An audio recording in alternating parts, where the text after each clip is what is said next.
All right. All right, what's going on? We're gonna go over my C6 Z06 today. Car's a 2007. Basically, backstory on the car. I bought it out of Nebraska as a roller. It had a stock LS7 on it with a different twin turbo setup, and it had the transmission that it has in it now, but we will get to that in a little while. But first day, pulled the motor out, had a motor built for the car, basically started tearing it apart. Everything has been touched from front to the back. We fabbed this turbo kit up, not me, Accurate Fabrications in Connecticut. Car's running twin bullseye 72mm turbos. The motor consists of a 388 LSX. It's a 4.190 bore. It runs a Cali's billet crank, Cali's ultra billet rods, and Ross flat top pistons. It's 11:1 compression. It runs on E85 and pump gas. Just some more detail about the motor. It's got a Chinese billet intake manifold on it. A lot cheaper than the brand name, but basically the same thing. It's got a SFI burst panel. That's about the only thing that I changed. LS3 cylinder heads, Monster M311s. Car's running a Motec M150 ECU. Completely removes the old ECU, and everything engine-wise runs on the Motec now. Motec's kind of the way to go. They got amazing traction control capabilities, tuning, the support, everything is there. I guess we'll get further into it. Everything vibrant clamp. It's all 3-inch cold side piping. Turbos, obviously, they're 5.5-inch inlet, 3.5-inch out. Whole turbo kit is custom. It's running a 6-inch core intercooler, air to air. We have twin TurboSmart blow-off valves right there, as you can see. It's running a standard size radiator with a set of custom fans that I made. You can see the fan control relays over there against the fender. Car was wired by Frank Bartold in Connecticut. All the wiring is very clean, sorted, and just looks nice in general.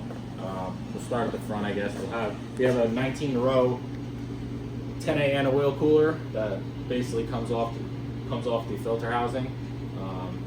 We had this crash bar made just because you have to cut the whole center of the core support out here. What else? On the front for wheels, we're running the Belloc, I think they're 18s. I don't remember the exact model. You can see the gates here. They're VS Racing 60mm gates or 50mm gates. I can't remember. As you can see, everything's quick clamped. So you can kind of see the turbo work and everything in there. It's a 3.5-inch downpipe, so it was a little tight to get everything squared away.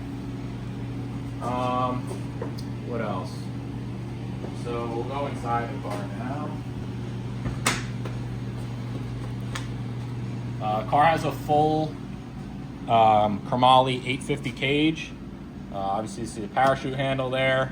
The Motec is up underneath the dash here. We're not really going to go too far into it because we're working on it a little bit, just trying to figure out a couple little wiring issues. We had a set of Kirky 17s in it. weren't really ideal. Hard to get in and out. Kind of wanted a street car feel.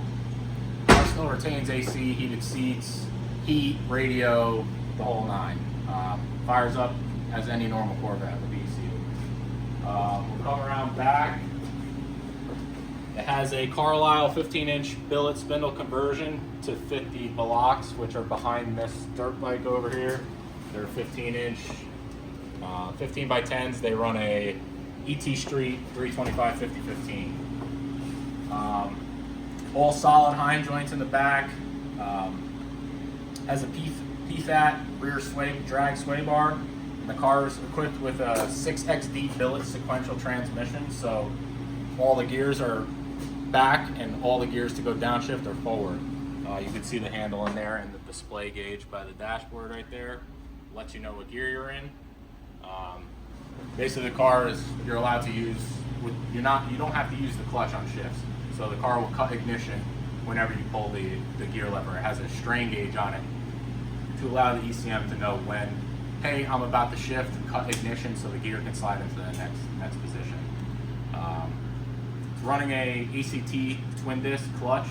It's what the manufacturer recommends. It's good for 1,500 foot-pounds of torque. You can see a little bit more of the cage here. Car runs CO2 boost control. It's a lot nicer than just running a normal gate. You have a lot of adjustability via dome pressure, add more boost, take away boost, etc. It's running a shroud, parachute setup, full exhaust. You don't see it a lot on the twin turbo cars or any turbo car in that regard. It's twin 4-inch all the way out from the turbos. Nils over at Accurate Fabrications. God bless that guy, because I have no idea how he's able to get it to all fit.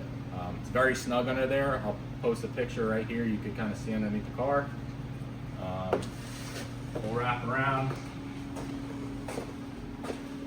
The car has custom 33 spline axles. We're waiting on some hubs right now to basically have traction control capabilities. So they had something going on with the 2007 versus the 2008 cars. These have a 33 spline from a 2008, but with the computer system, the car doesn't read the sensor. So we're having a custom set of bearings made from DSS right now. You can see the pumpkin in the differential here. It's very different than a normal Corvette. The RTS rear, the Bulldog, it's some piece of equipment. It has a gear set in the back where you can change the gearing on the fly. So you pop all those bolts off. Hector, I'll show you those red bolts. You pull the cover off and you're able to change the gears. I don't know if we said it or not, we're running a 4 triple pump in tank. It's just a lot easier than drilling a bulkhead in the back, and yeah, a lot of times these will leak and stuff. It's kind of just more of a clean look. Everything's tucked out of the way. All the pumps come on via boost. So you have one standard pump that runs all the time, and then 2 that come on via boost. So the second pump will come on around 8 or 9 pounds of boost, and the other pump will come on around 14, 15. You can see there's a differential pump that's not hooked up yet. That's basically just to keep fluid pumping through the differential, as it doesn't have a pump like the transmission does. The transmission cooler is actually on the other side, tucked up. So to fit this 6XD transmission, they had to make a custom torque tube. So they actually cut it in half and make a custom adapter to be able to make the transmission mate with the differential and the clutch and everything. I'll pop this open so you can see a little bit more of the cage. We put on this carbon wheel that we got. It's got a carbon bezel around, carbon center console. You can see in the center it has a 12 position tune switch. It basically allows you to change tunes on the fly. So we have them basically about 100 horsepower each tune. So 0 would be 700 horsepower, and you can kind of do the math for the rest of the 12. Yeah, all the wiring is pretty tough and neat. It's got BTR valve covers, has a J&S 250 amp alternator. It's got a 102 millimeter Nick Williams throttle body. The solenoids for the wastegates are tucked up under the dash here. Eventually we're going to be able to modify a carbon cover for all of this, so it kind of will clean it up a little bit. You can see the regulator here for the fuel system. That's just a vacuum block over there. You can see the map sensor, the Motec map sensors in there. Everything Motec wise was from ProSpeed in Texas. Chris over there is great. He got us hooked up with the whole setup, basically plug and play. Obviously, aside from sensors and other things in the car that need to come on and do whatever they have to do. But yeah, everything basically fired up perfect on first startup. We'd had no problems. We brought it right to the dyno, and the car made some serious power. We're not going to talk about that right now, but maybe in another video we'll get to all the details about the dyno. But it's very rare case that you put a car together, being a little idiot like myself, and turning that key and the thing fires up on the first shot. So that was pretty cool. Yeah, all the body panels will eventually be back on the car. We just left everything off just for now, just so if we had any leaks or issues, we can access things a little bit easier. You can see all the fuel lines here and the battery cable. We ran to the back a bigger battery cable, but this is the feed, this is the return. All of them come up into a manifold block right here where your ethanol content sensor is. This is just a little relay block for the oil cooler. It has the driver coils, the passenger coils, and the front oil cooler. All of them turn on via temperature. So you don't have any extra switches or anything in that nature. Little odds and ends. It has Holley smart coils. Definitely a good investment at the power level. Yeah, it's a pretty mean machine. So we're gonna finish a couple things up now and try to get the car back out on the street and do some testing and see what it'll do. But it's definitely going to be a force to be reckoned with.